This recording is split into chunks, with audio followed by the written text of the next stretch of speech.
Jadi kita akan ngebahas mengenai technical analisa yang teman-teman bisa gunain kombinasikan dengan market struktur. Jadi sebelum kalian mapping market, yang pertama itu pondasinya apa? Market struktur. Market struktur. Di video kemarin udah kita bahas juga ya. Kita udah kasih tahu market struktur. Habis itu kedua apa? Kedua kita akan ngebahas mengenai supply and demand, atau kita bakal bahas SNR juga gitu kan, dan kita bakal bahas beberapa teknikal yang umum dan yang lazim lah didengar dan kalian udah paham lah pastinya seperti itu. Nah, jadi di sini kita akan masuk ke bab 2, yaitu mengenai strategi trading, teman-teman. Strategi trading. Nah, strategi trading ya. Kita akan bahas mengenai strategi trading. Nah, strategi trading ini meliputin apa sih? Kalian bisa gunain, nah, SNR, SND, terus apa lagi? Pattern misalnya ya, pattern. Terus apa lagi? Elliott wave. SMC, Elliott wave. Terus apa lagi itu ya, SMC dan lain-lain, masih banyak lah pokoknya. Nah, di sini kita akan ngebahas pertama yaitu mengenai support and resistance dan supply and demand yang paling emang bener-bener lazim lah buat teman-teman lah. Pasti nggak basic-basic amat lah teman-teman. Pasti udah paham apa itu support, apa itu resistance. Nah, seperti itu ya. Nah, jadi resisten itu adalah harga tertinggi, sedangkan supply itu harga terendah. Nah, kalau supply itu adalah apa? Penawaran dan permintaan. Seperti itu. Hasilnya sama-sama lah mirip-mirip. Cuman ada penandanya. Kalau support resisten itu ada zona di bawah seperti ini, misalnya seperti ini. Habis itu dia mantul, habis itu dia mantul lagi. Di sini misal ada area resisten, dia mantul lagi di sini. Dia mantul lagi, mantul lagi, mantul lagi.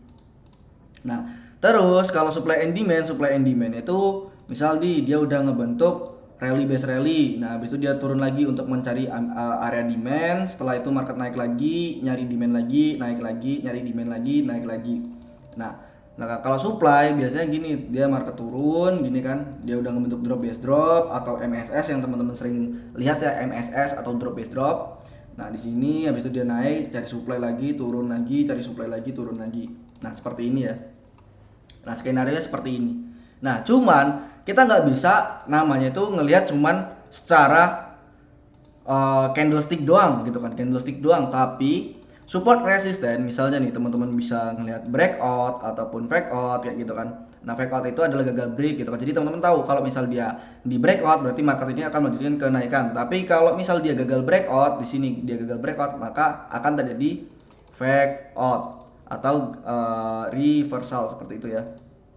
Nah, sama di supply and demand juga ada seperti itu. Makanya langsung aja kita akan masuk ke market ya. Kita langsung praktekin ke market. Karena kalau cuma teori capek. Nah, jadi pertama kita akan bahas mengenai support resisten. Jadi support yang kuat itu seperti apa sih, dan resisten yang kuat itu seperti apa. Yang pertama teman-teman kombinasikan market strukturnya dulu. Ya, jadi pertama teman-teman harus kombinasikan market strukturnya dulu. Nah, di sini teman-teman perhatiin market strukturnya secara internal di sini udah terjadi change of character ya. Di sini ya udah fix change of character. Ini BOS terakhir, habis itu market pullback di sini change of character. Nah, di sini teman-teman perhatiin di mana letak area support yang kuat gitu kan. Nah, di sini perhatiin. Ketika support nih ya, ketika support di sini dia ini mengandung liquidity, teman-teman ya. Nih, support ini mengandung liquidity, maka support ini kuat. Tapi catatan strukturnya harus benar dulu.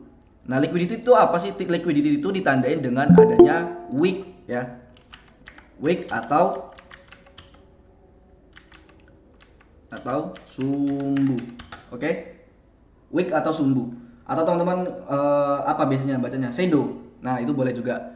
Gitu ya. Jadi wick atau sumbu, atau teman-teman sering sebut shadow. Nah, ini yang dinamain support kuat. Dan resisten juga sama. Ketika resisten ini dia tidak mengandung wick, nah resisten ini lemah. Adapun dia mengandung wick seperti ini nih contoh nih, dia tidak akan turun yang signifikan banget. Kenapa? Karena struktur marketnya secara internal bullish. Oke ya.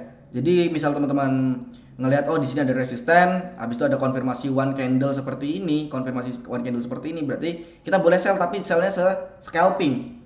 Nah, gitu ya. Misal di sini ini kita lihat support, berarti TP kita ada di sini, teman-teman. Misalnya seperti itu. Itu contoh simpelnya. Jadi seperti itu ya.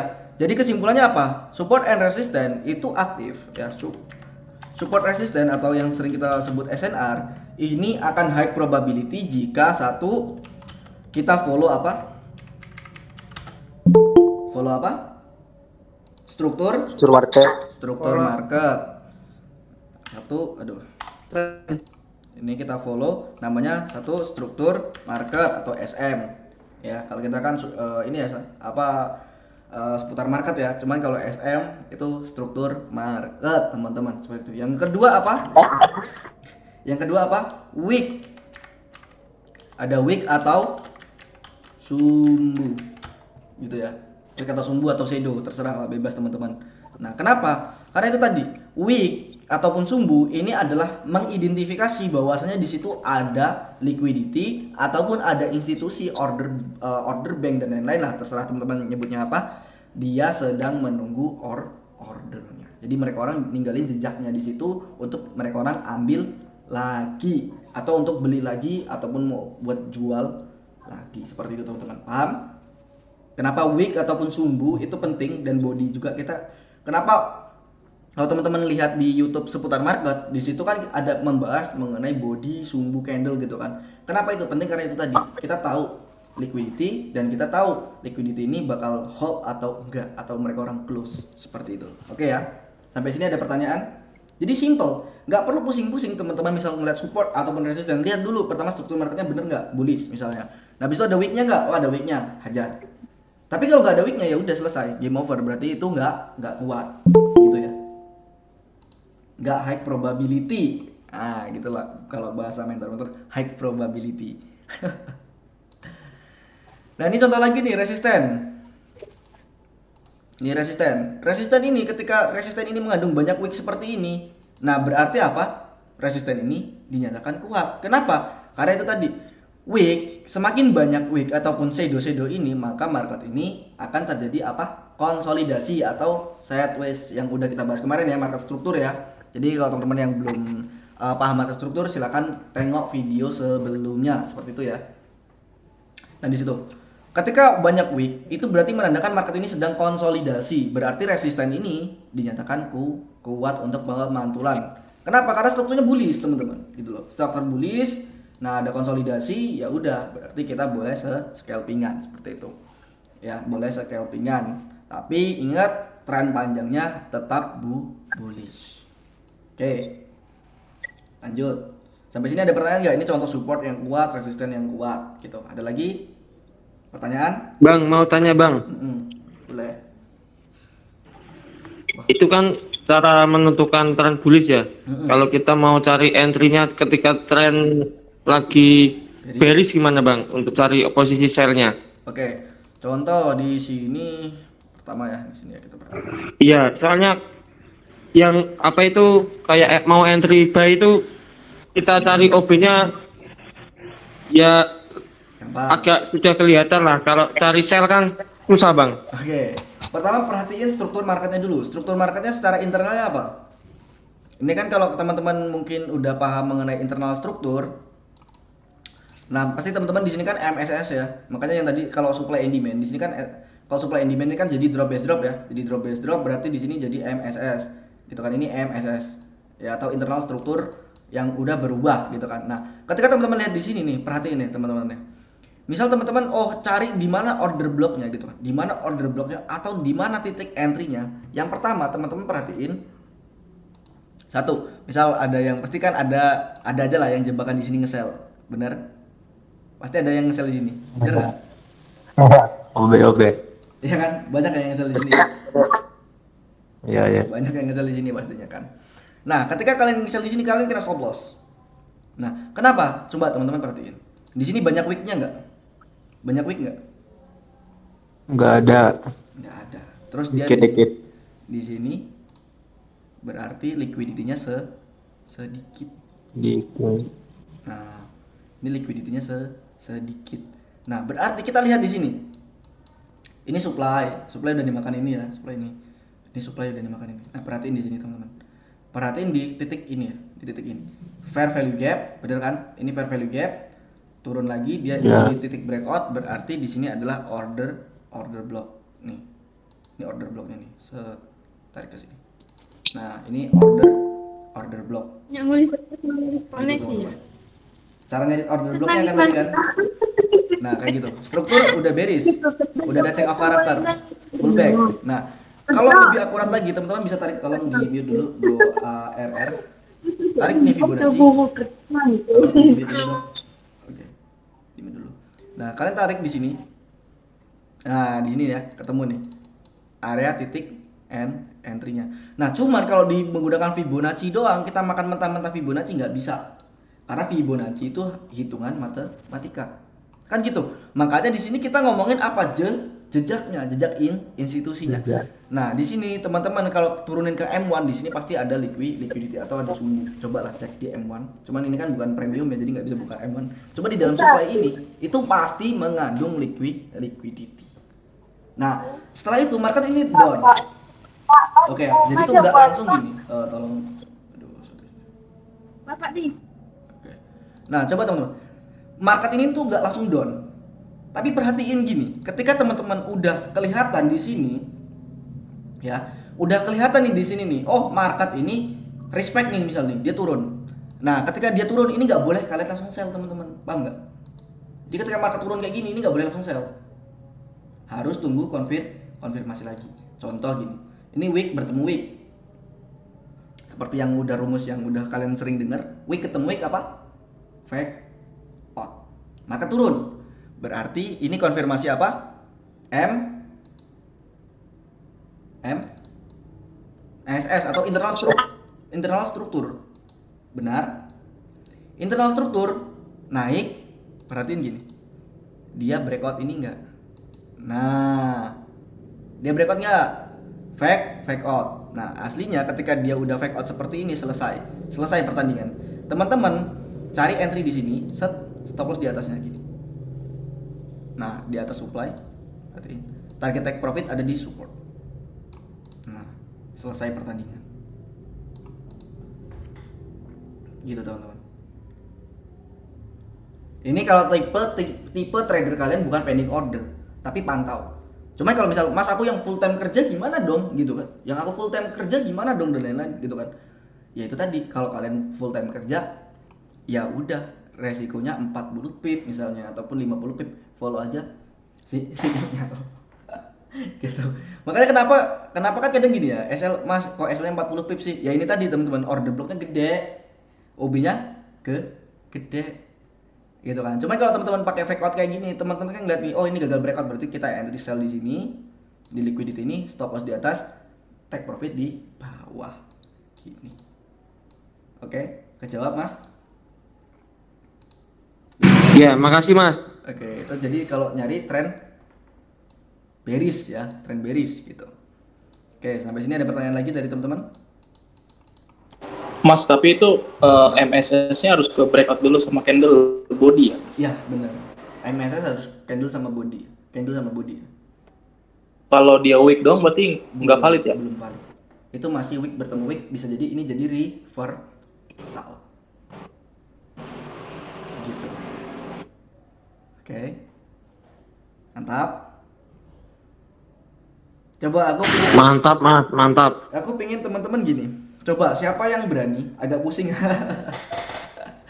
Kalau teman-teman udah paham, misal struktur market udah paham, habis itu kalian udah paham support and resistance ataupun supply and demand, selesai pertandingan, kalian pasti udah paham, pasti akan jauh lebih gini lagi. Nah, buat teman-teman semua yang mau persentase, silakan, aku bakal bantuin koreksi untuk kalian belajar. Yang mau time frame berapa bang? All. Strategi itu bisa digunain di semua time frame. Kalau strategi itu nggak bisa digunain semua time frame, berarti strategi itu belum baku. Bang, jadi untuk menentuin weeknya itu all time frame ya, bukan beberapa time frame aja ya? Bener. Misal gini, kita pakai M5, tapi realistis ya, M5 ya pakai M5 nih. Ini week ketemu week nih misalnya. Ini nanti week ketemu week. Ya udah, berarti kita boleh sell TP di demand ini. Kan realistis harusnya, tepat. Paham nggak? Tetap harus realistis. Tapi kalau misalnya teman-teman week ketemu week, Mas Aldi, ini kan berarti sell. Aku TP di sini. Ini kurang realistis. Karena strukturnya bullish. Gitu. Contoh lagi, mana nih yang gagal breakout nih? Nih coba nih lihat nih. Ini week bertemu week. Ya kan ini gagal breakout kan? Ya udah selesai, game over. One candle konfirmasi sell, TP support. Cuma kan di sini aku nggak lihat. Makanya aku lihatnya di sini kita buy, tep naik, ya kan? Cuman ini gagal breakout lagi nih, wick ketemu wick turun lagi untuk di sini. Ini berarti kondisi market sekarang ini sedang konsolidasi atau market ini sedang sideways. Coba sideways-nya berapa pip? Sideways-nya berapa pip? Ini M5 loh ya. 220 pip. Makanya penting kita belajar market structure teman-teman gitu. Oke. So far so good. Mantap. Ada pertanyaan? Good. Ada yang mau presentasi? Yang mau presentasi mau kita koreksi bareng-bareng, nggak usah takut, nggak usah malu. Semua juga pernah Kalau belajar. kalau fair value gap tuh pasti kejemput gak bang? Pas nggak ya bisa dibilang gini. Aku ngomong pasti nanti takutnya kalian langsung ngomong, oh berarti ini boleh sell, ini enggak. Kalian lihat dulu struktur marketnya. Ketika banyak fair value gap di situ berarti tanda tanya. Kalau semakin banyak fair value gap ya. Jadi agak bimbang. Cuman biasanya yang pasti itu fair value gap yang terdekatnya. Gitu. Namanya juga ketidakseimbangan harga, berarti harga itu akan diisi lagi. Nah, misalnya harga itu nggak diisi, berarti di situ ada institusi ataupun ini yang sedang rugi banyak. Gitu teman-teman. Oke ya. Gitu. Nah, kayak contoh di sini nih. Ini kan ada wick besar nih. Nah, ini bisa nih. Jadi area Nah, ini nih. Nah, bisa jadi ini nanti kan misal nih, ini kan udah breakout nih. Misal dia breakout ini. Nah, misal dia breakout ya ini ya. Ini misal breakout. Misalnya tapi ya, misalnya dia breakout. Breakout apa berarti rumusnya tadi? Wick plus Breakout. Body. plus body. Jadi jika dia breakout body, gini nih, dia breakout body, set kayak gini ya, dia katamin semua ini, pasti dia bakal naik, pullback ke sini, damn. Ini pasti, gitu. Nah, berarti kita boleh sell. Tapi ketika kondisi market konsolidasi seperti ini Ya. gitu, kita kalau mau sell bahaya. Pasti banyak kemarin yang hoki juga tuh, kayak misal oh aku ngebuy nih gini, banyak yang hoki pasti. Tapi aslinya nggak hoki, yang bener apa karena struktur marketnya bullish dan belum ada konfirmasi MSS yang nge-sell yang kayak aku contohnya kemarin aku nge-sell tuh, aku nggak ngeliat ada MSS tapi main sell gitu kan, aduh sedih. Cuman ya itu tadi manusiawi lah ya, manusiawi. Kadang kan kita nggak teliti juga. Aslinya yang ngebuat setup aku ke banyak loss kadang kan sering anak loss 2 kali 3 kali gitu kan. Habis itu aku stop, pasti aku stop. Ketika aku udah loss 2 kali 3 kali, kenapa aku stop? Oh berarti aku nggak fokus. Tapi ketika aku fokus lagi ya selesai. Karena aku lihat oh MSS bukan nih, ya kan udah ada internal structure-nya belum nih. Udah ada, kita cari OB-nya, eksekusi, hajar. Dah selesai gitu.